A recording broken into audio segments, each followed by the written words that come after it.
Please subscribe, like, comment and click the bell button. Far out in the ocean, where the water is as blue as the prettiest cornflower and as clear as crystal, it is very, very deep, so deep, indeed, that no cable could sound it, and many church steeples, piled one upon another, would not reach from the ground beneath to the surface of the water above. There dwell the Sea King and his subjects. We must not imagine that there is nothing at the bottom of the sea but bare yellow sand. No, indeed, for on this sand grow the strangest flowers and plants, the leaves and stems of which are so pliant that the slightest agitation of the water causes them to stir as if they had life. Fishes, both large and small, glide between the branches as birds fly among the trees here upon land. In the deepest spot of all stands the castle of the Sea King. Its walls are built of coral, and the long Gothic windows are of the clearest amber. The roof is formed of shells that open and close as the water flows over them. Their appearance is very beautiful, for in each lies a glittering pearl which would be fit for the diadem of a queen. The Sea King had been a widower for many years, and his aged mother kept house for him.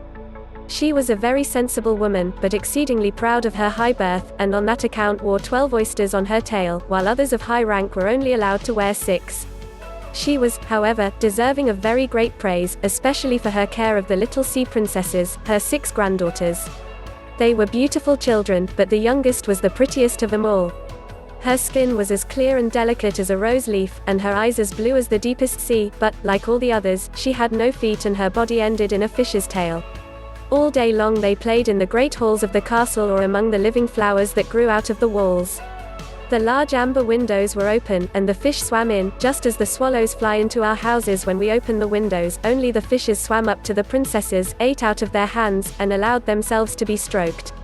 Outside the castle there was a beautiful garden, in which grew bright red and dark blue flowers, and blossoms like flames of fire, the fruit glittered like gold, and the leaves and stems waved to and fro continually. The earth itself was the finest sand, but blue as the flame of burning sulfur. Over everything lay a peculiar blue radiance, as if the blue sky were everywhere, above and below, instead of the dark depths of the sea. In calm weather the sun could be seen, looking like a reddish-purple flower with light streaming from the calyx.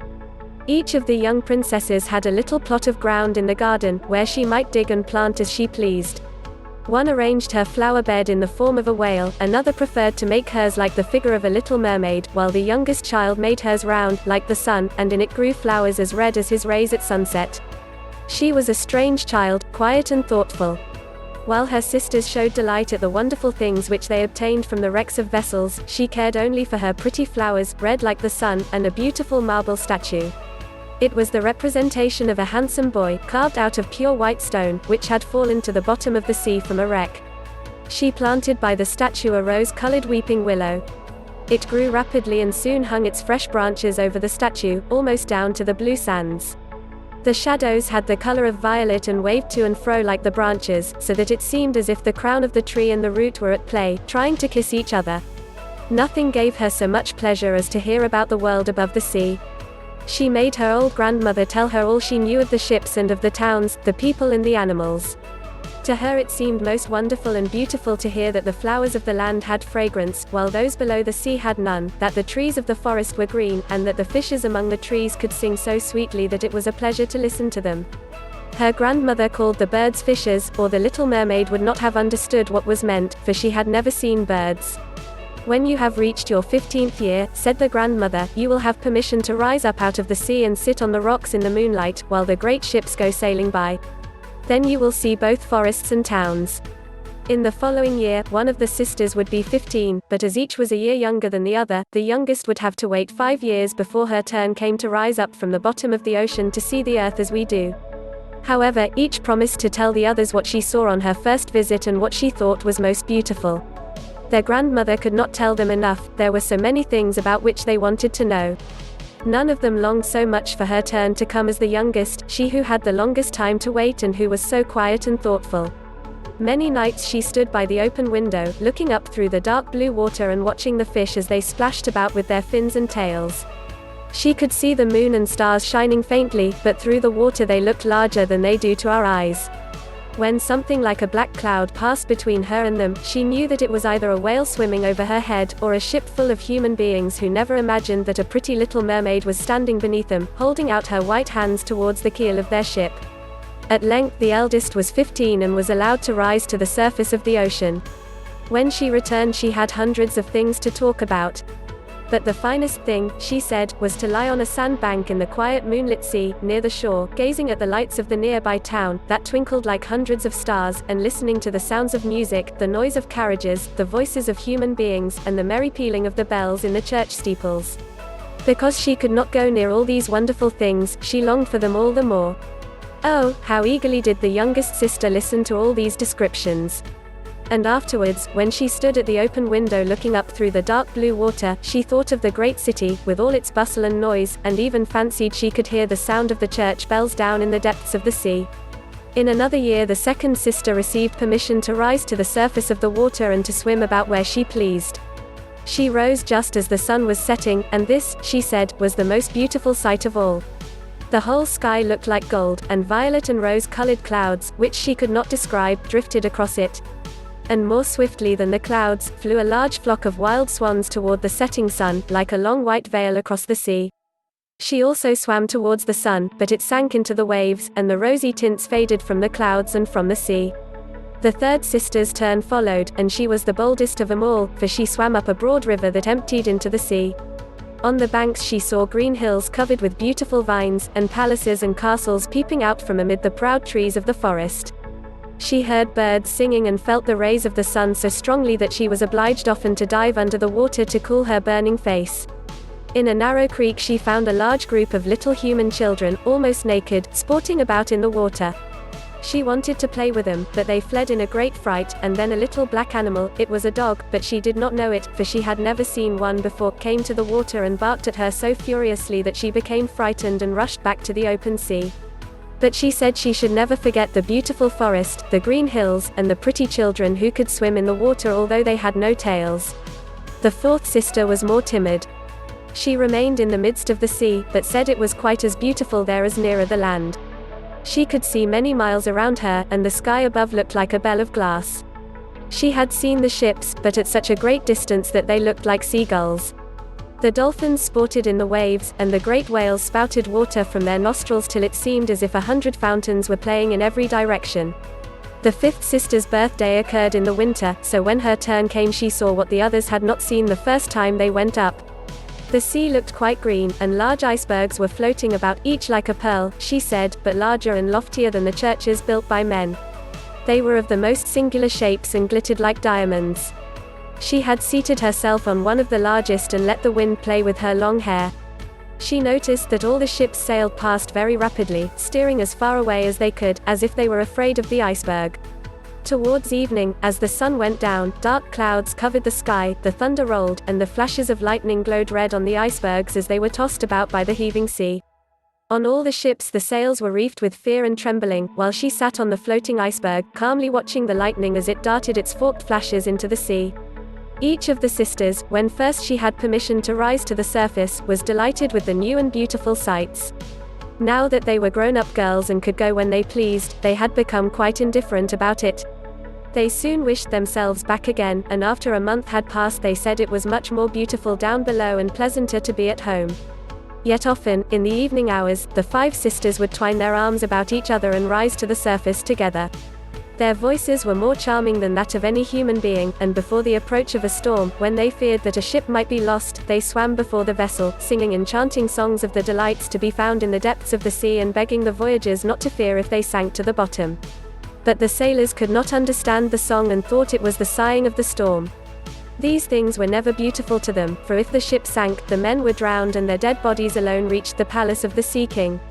When the sisters rose, arm in arm, through the water, their youngest sister would stand quite alone, looking after them, ready to cry, only, since mermaids have no tears, she suffered more acutely. "Oh, were I but 15 years old," said she. "I know that I shall love the world up there, and all the people who live in it." At last she reached her 15th year. "Well, now you are grown up," said the old dowager, her grandmother. "Come, and let me adorn you like your sisters." And she placed in her hair a wreath of white lilies, of which every flower leaf was half a pearl. Then the old lady ordered 8 great oysters to attach themselves to the tail of the princess to show her high rank. "But they hurt me so," said the little mermaid. "Yes, I know, pride must suffer pain," replied the old lady. Oh, how gladly she would have shaken off all this grandeur and laid aside the heavy wreath. The red flowers in her own garden would have suited her much better. But she could not change herself, so she said farewell and rose as lightly as a bubble to the surface of the water. The sun had just set when she raised her head above the waves. The clouds were tinted with crimson and gold, and through the glimmering twilight beamed the evening star in all its beauty. The sea was calm, and the air mild and fresh. A large ship with 3 masts lay becalmed on the water, only one sail was set, for not a breeze stirred, and the sailors sat idle on deck or amidst the rigging. There was music and song on board, and as darkness came on, 100 colored lanterns were lighted, as if the flags of all nations waved in the air. The little mermaid swam close to the cabin windows, and now and then, as the waves lifted her up, she could look in through glass window panes and see a number of gaily dressed people. Among them, and the most beautiful of all, was a young prince with large, black eyes. He was 16 years of age, and his birthday was being celebrated with great display. The sailors were dancing on deck, and when the prince came out of the cabin, more than 100 rockets rose in the air, making it as bright as day. The little mermaid was so startled that she dived underwater, and when she again stretched out her head, it looked as if all the stars of heaven were falling around her. She had never seen such fireworks before. Great suns spurted fire about, splendid fireflies flew into the blue air, and everything was reflected in the clear, calm sea beneath. The ship itself was so brightly illuminated that all the people, and even the smallest rope, could be distinctly seen. How handsome the young prince looked, as he pressed the hands of all his guests and smiled at them, while the music resounded through the clear night air.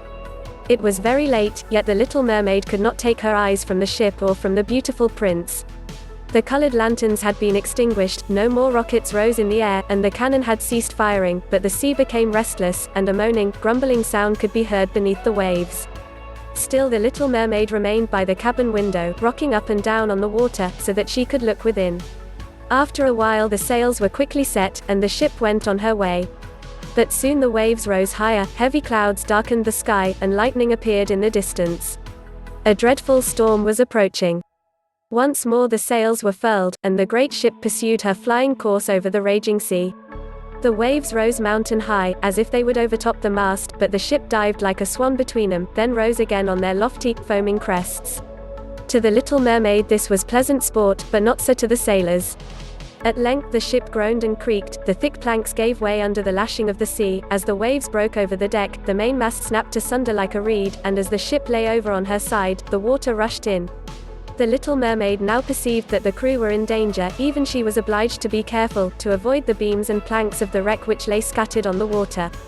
At one moment it was pitch dark so that she could not see a single object, but when a flash of lightning came it revealed the whole scene, she could see everyone who had been on board except the prince.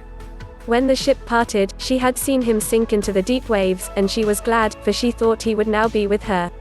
Then she remembered that human beings could not live in the water, so that when he got down to her father's palace he would certainly be quite dead. No, he must not die. So she swam about among the beams and planks which strewed the surface of the sea, forgetting that they could crush her to pieces. Diving deep under the dark waters, rising and falling with the waves, she at length managed to reach the young prince, who was fast losing the power to swim in that stormy sea. His limbs were failing him, his beautiful eyes were closed, and he would have died had not the little mermaid come to his assistance. She held his head above the water and let the waves carry them where they would.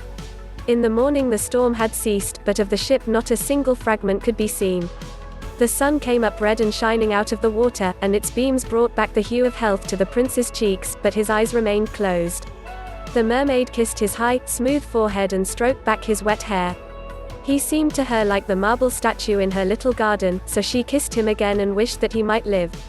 Presently they came in sight of land, and she saw lofty blue mountains on which the white snow rested as if a flock of swans were lying upon them. Beautiful green forests were near the shore, and close by stood a large building, whether a church or a convent she could not tell. Orange and citron trees grew in the garden, and before the door stood lofty palms. The sea here formed a little bay, in which the water lay quiet and still, but very deep.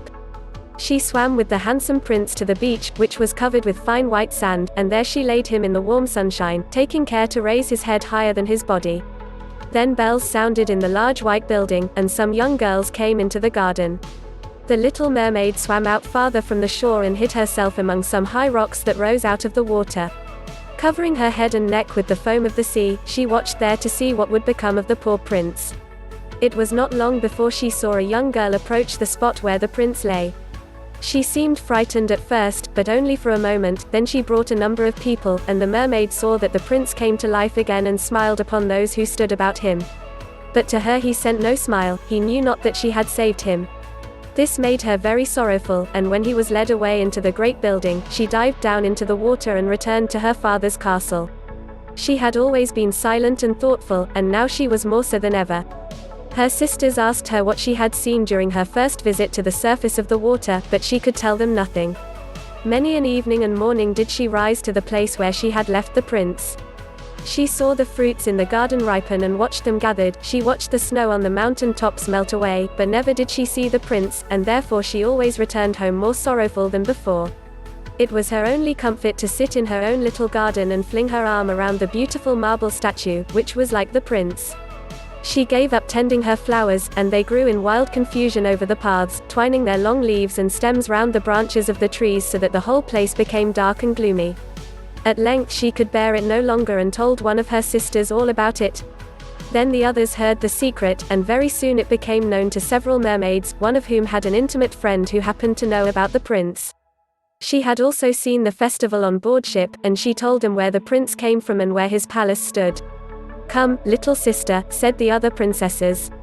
Then they entwined their arms and rose together to the surface of the water, near the spot where they knew the prince's palace stood. It was built of bright yellow, shining stone and had long flights of marble steps, one of which reached quite down to the sea. Splendid gilded cupolas rose over the roof, and between the pillars that surrounded the whole building stood lifelike statues of marble. Through the clear crystal of the lofty windows could be seen noble rooms, with costly silk curtains and hangings of tapestry and walls covered with beautiful paintings. In the center of the largest salon a fountain threw its sparkling jets high up into the glass cupola of the ceiling, through which the sun shone in upon the water and upon the beautiful plants that grew in the basin of the fountain. Now that the little mermaid knew where the prince lived, she spent many an evening and many a night on the water near the palace. She would swim much nearer the shore than any of the others had ventured, and once she went up the narrow channel under the marble balcony, which threw a broad shadow on the water. Here she sat and watched the young prince, who thought himself alone in the bright moonlight. She often saw him evenings, sailing in a beautiful boat on which music sounded and flags waved. She peeped out from among the green rushes, and if the wind caught her long silvery white veil, those who saw it believed it to be a swan, spreading out its wings. Many a night, too, when the fishermen set their nets by the light of their torches, she heard them relate many good things about the young prince. And this made her glad that she had saved his life when he was tossed about half dead on the waves. She remembered how his head had rested on her bosom and how heartily she had kissed him, but he knew nothing of all this and could not even dream of her. She grew more and more to like human beings and wished more and more to be able to wander about with those whose world seemed to be so much larger than her own. They could fly over the sea in ships and mount the high hills which were far above the clouds, and the lands they possessed, their woods and their fields, stretched far away beyond the reach of her sight. There was so much that she wished to know, but her sisters were unable to answer all her questions. She then went to her old grandmother, who knew all about the upper world, which she rightly called the lands above the sea.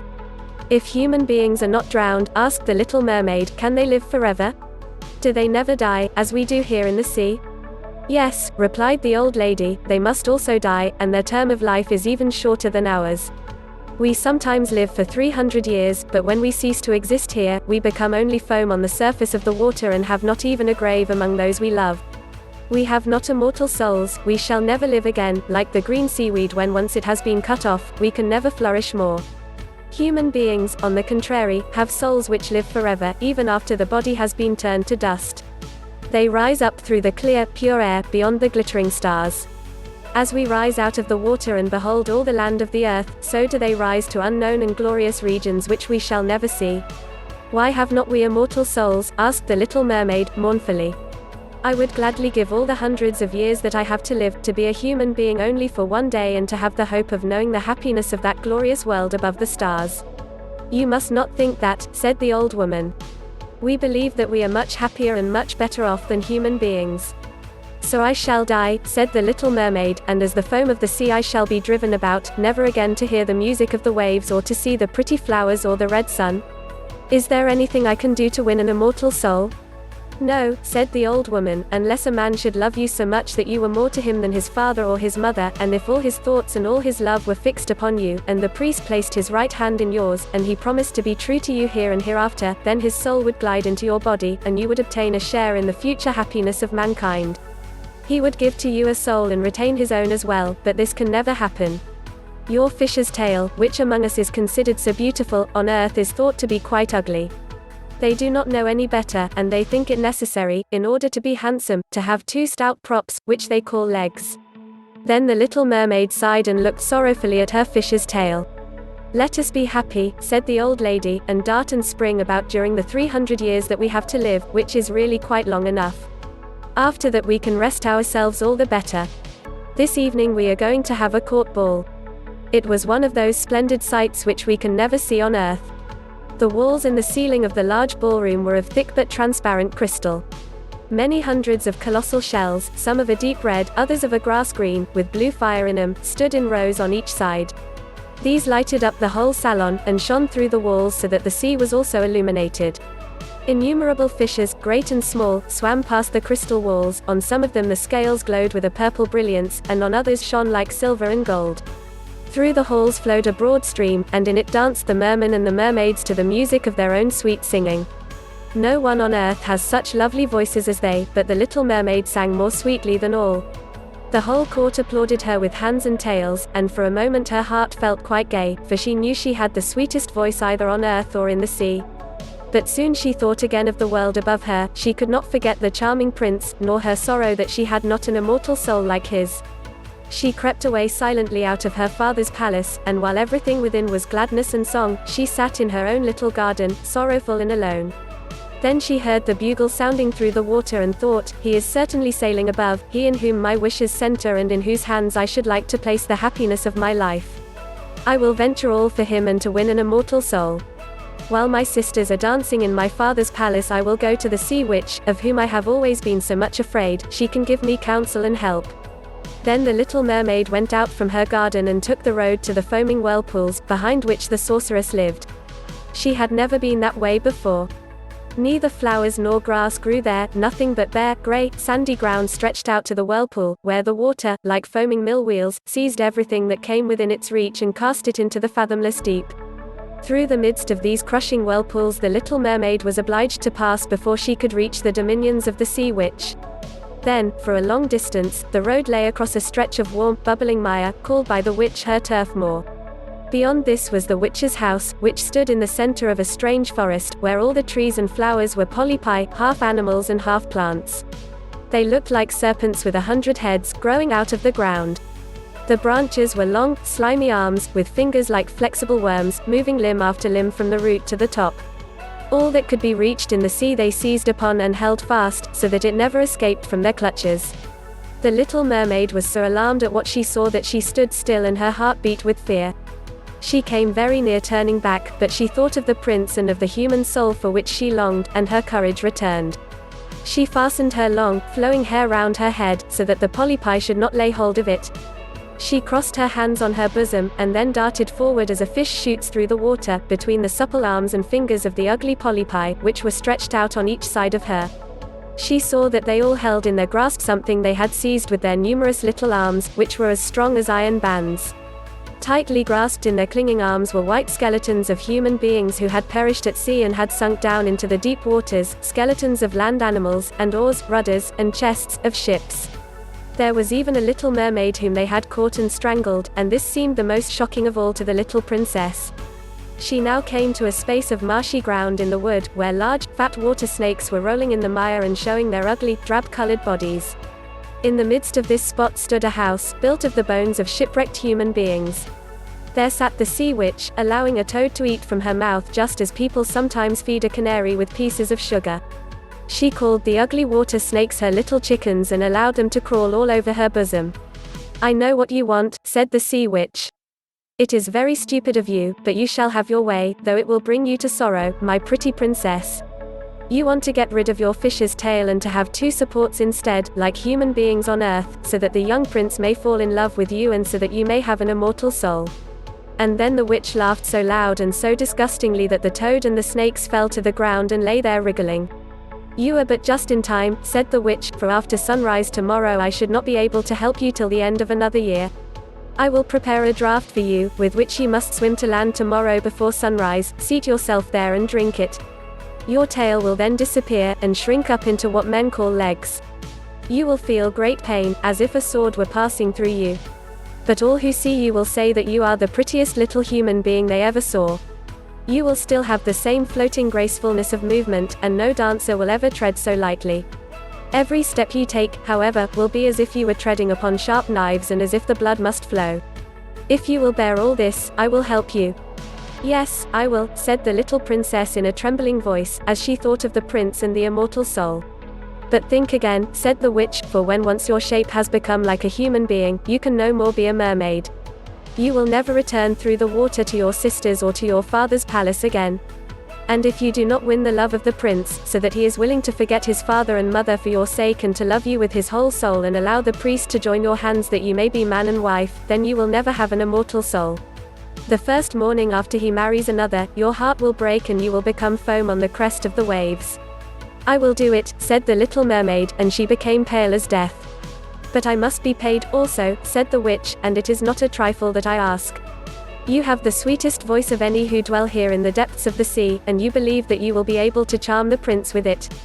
But this voice you must give to me. The best thing you possess will I have as the price of my costly draught, which must be mixed with my own blood so that it may be as sharp as a two-edged sword. But if you take away my voice, said the little mermaid, what is left for me? Your beautiful form, your graceful walk, and your expressive eyes. Surely with these you can enchain a man's heart. Well, have you lost your courage? Put out your little tongue, that I may cut it off as my payment, then you shall have the powerful draught. It shall be, said the little mermaid. Then the witch placed her cauldron on the fire, to prepare the magic draught. Cleanliness is a good thing, said she, scouring the vessel with snakes which she had tied together in a large knot. Then she pricked herself in the breast and let the black blood drop into the cauldron. The steam that rose twisted itself into such horrible shapes that no one could look at them without fear. Every moment the witch threw a new ingredient into the vessel, and when it began to boil, the sound was like the weeping of a crocodile. When at last the magic draught was ready, it looked like the clearest water. There it is for you, said the witch. Then she cut off the mermaid's tongue, so that she would never again speak or sing. If the polypi should seize you as you return through the wood, said the witch, throw over them a few drops of the potion, and their fingers will be torn into 1,000 pieces. But the little mermaid had no occasion to do this, for the polypi sprang back in terror when they caught sight of the glittering draught, which shone in her hand like a twinkling star. So she passed quickly through the wood and the marsh and between the rushing whirlpools. She saw that in her father's palace the torches in the ballroom were extinguished and that all within were asleep. But she did not venture to go into them, for now that she was dumb and going to leave them forever she felt as if her heart would break. She stole into the garden, took a flower from the flower bed of each of her sisters, kissed her hand towards the palace 1,000 times, and then rose up through the dark blue waters. The sun had not risen when she came in sight of the prince's palace and approached the beautiful marble steps, but the moon shone clear and bright. Then the little mermaid drank the magic draught, and it seemed as if a two-edged sword went through her delicate body. She fell into a swoon and lay like one dead. When the sun rose and shone over the sea, she recovered and felt a sharp pain, but before her stood the handsome young prince. He fixed his coal-black eyes upon her so earnestly that she cast down her own and then became aware that her fish's tail was gone and that she had as pretty a pair of white legs and tiny feet as any little maiden could have. But she had no clothes, so she wrapped herself in her long, thick hair. The prince asked her who she was and whence she came. She looked at him mildly and sorrowfully with her deep blue eyes, but could not speak. He took her by the hand and led her to the palace. Every step she took was as the witch had said it would be. She felt as if she were treading upon the points of needles or sharp knives. She bore it willingly, however, and moved at the prince's side as lightly as a bubble, so that he and all who saw her wondered at her graceful, swaying movements. She was very soon arrayed in costly robes of silk and muslin and was the most beautiful creature in the palace, but she was dumb and could neither speak nor sing. Beautiful female slaves, dressed in silk and gold, stepped forward and sang before the prince and his royal parents. One sang better than all the others, and the prince clapped his hands and smiled at her. This was a great sorrow to the little mermaid, for she knew how much more sweetly she herself once could sing, and she thought, oh, if he could only know that I have given away my voice forever, to be with him. The slaves next performed some pretty fairy-like dances, to the sound of beautiful music. Then the little mermaid raised her lovely white arms, stood on the tips of her toes, glided over the floor, and danced as no one yet had been able to dance. At each moment her beauty was more revealed, and her expressive eyes appealed more directly to the heart than the songs of the slaves. Everyone was enchanted, especially the prince, who called her his little foundling. She danced again quite readily, to please him, though each time her foot touched the floor it seemed as if she trod on sharp knives. The prince said she should remain with him always, and she was given permission to sleep at his door, on a velvet cushion. He had a page's dress made for her, that she might accompany him on horseback. They rode together through the sweet-scented woods, where the green boughs touched their shoulders, and the little birds sang among the fresh leaves. She climbed with him to the tops of high mountains, and although her tender feet bled so that even her steps were marked, she only smiled, and followed him till they could see the clouds beneath them like a flock of birds flying to distant lands.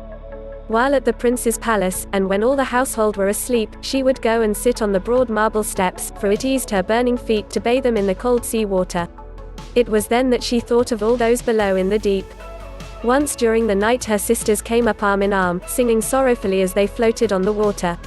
She beckoned to them, and they recognized her and told her how she had grieved them. After that, they came to the same place every night. Once she saw in the distance her old grandmother, who had not been to the surface of the sea for many years, and the old sea king, her father, with his crown on his head. They stretched out their hands towards her, but did not venture so near the land as her sisters had. As the days passed she loved the prince more dearly, and he loved her as one would love a little child. The thought never came to him to make her his wife. Yet unless he married her, she could not receive an immortal soul, and on the morning after his marriage with another, she would dissolve into the foam of the sea. Do you not love me the best of them all? The eyes of the little mermaid seemed to say when he took her in his arms and kissed her fair forehead. Yes, you are dear to me, said the prince, for you have the best heart and you are the most devoted to me. You are like a young maiden whom I once saw, but whom I shall never meet again.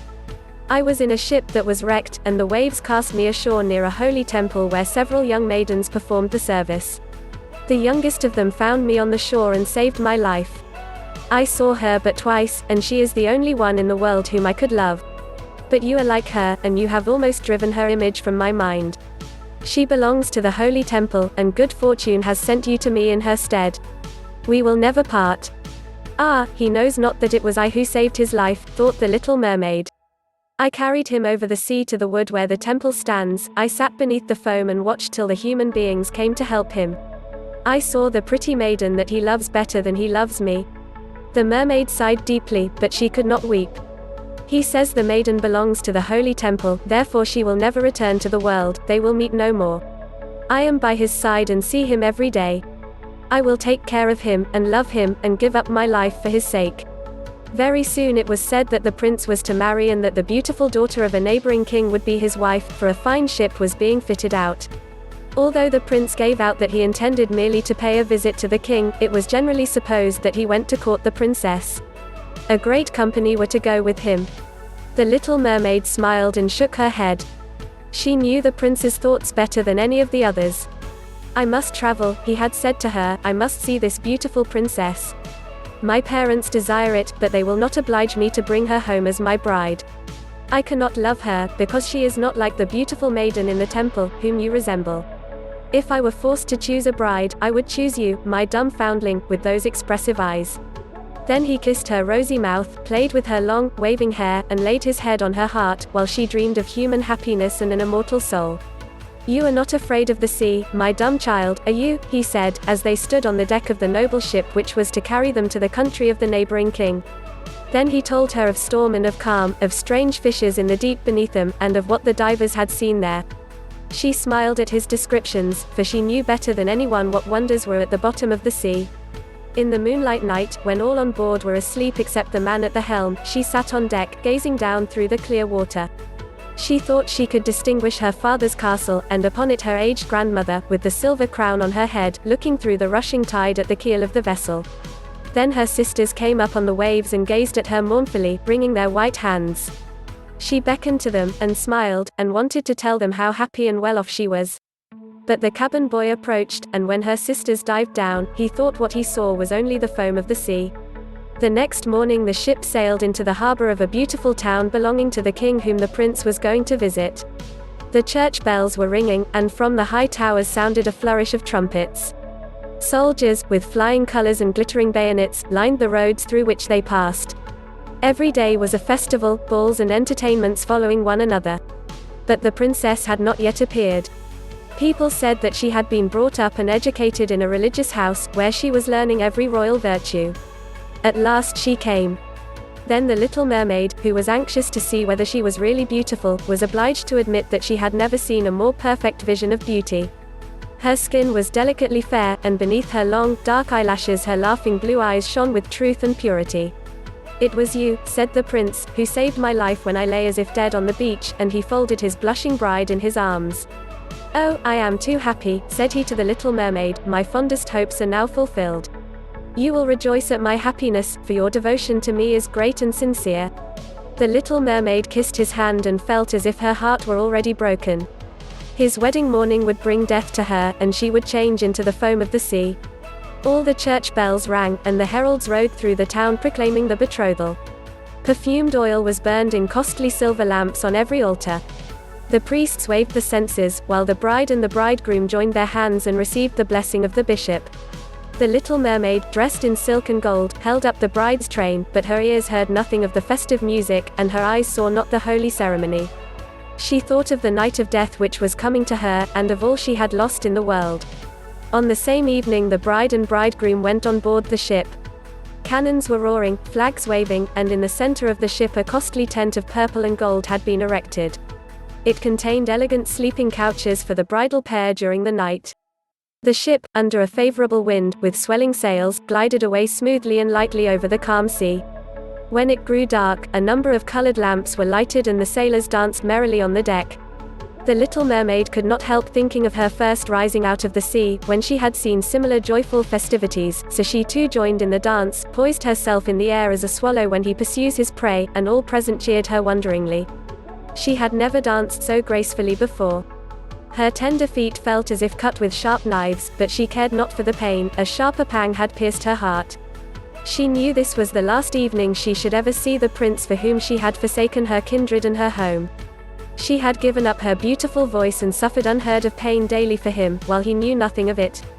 This was the last evening that she should breathe the same air with him or gaze on the starry sky and the deep sea.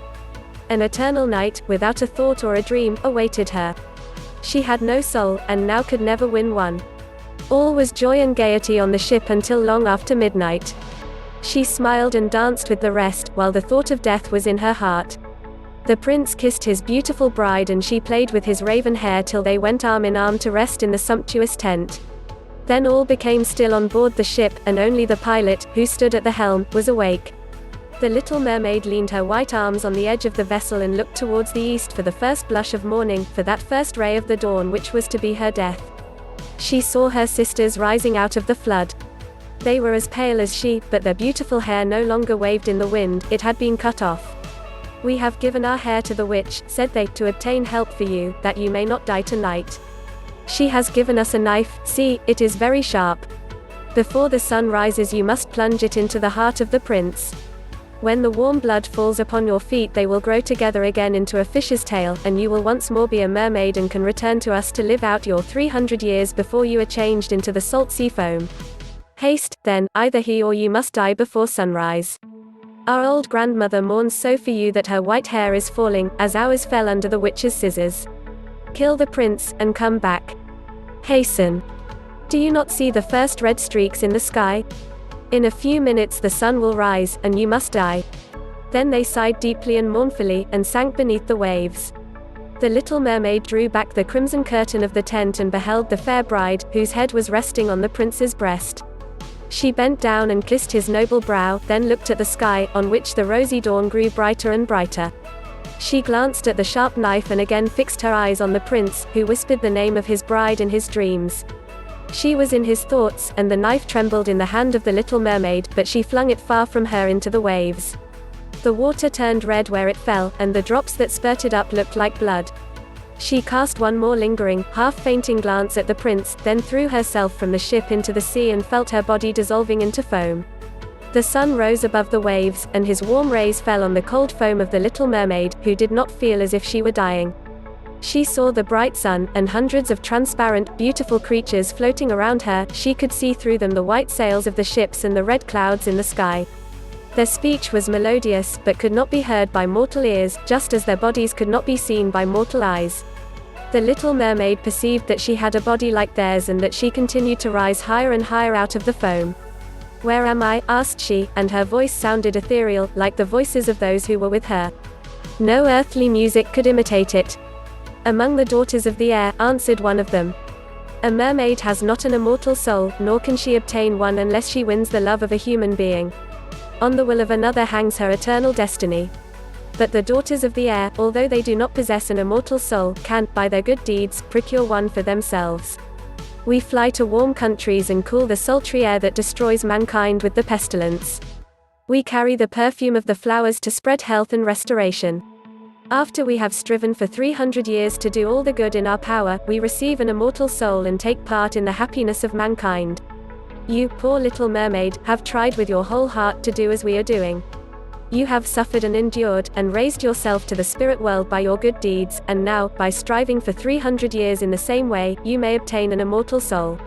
The little mermaid lifted her glorified eyes toward the sun and, for the first time, felt them filling with tears.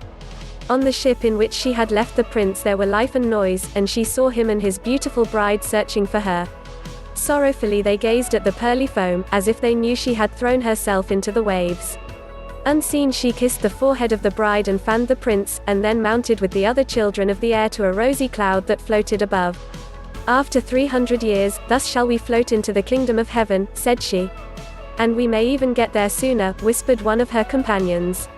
"Unseen we can enter the houses of men where there are children, and for every day on which we find a good child that is the joy of his parents and deserves their love, our time of probation is shortened.